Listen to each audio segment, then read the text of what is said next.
ലാലിഗയിൽ വിജയക്കുതിപ്പ് തുടർന്ന് Real Madrid. ഇന്നലെ നടന്ന മത്സരത്തിൽ റയൽ മാഡ്രിഡ് റയൽ ഒവിയഡോയെ 3-0 എന്ന സ്കോറിനാണ് പരാജയപ്പെടുത്തിയത്. അതേസമയം മത്സരത്തിന്റെ ആദ്യ 11-ൽ സാവി അലോൺസോ വിനീഷ്യസ് ജൂനിയറിനെ ഉൾപ്പെടുത്തിയിരുന്നില്ല. പകരം സാവി അലോൺസോ റോഡ്രിഗോയെയാണ് ലെഫ്റ്റ് വിങ്ങിൽ കളിക്കളത്തിലിറക്കിയത്. മത്സരത്തിന്റെ തുടക്കത്തിൽ തന്നെ റയൽ മികച്ച മുന്നേറ്റങ്ങൾ നടത്തുകയുണ്ടായി.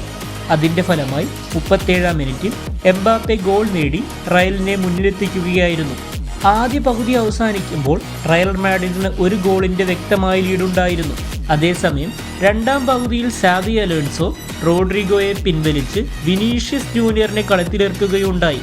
തുടർന്ന് 83-ാം മിനിറ്റിൽ വിനീഷ്യസ് ജൂനിയറിന്റെ അസിസ്റ്റിലൂടെ എംബാപ്പെ രണ്ടാമത്തെ ഗോളും നേടുകയായിരുന്നു.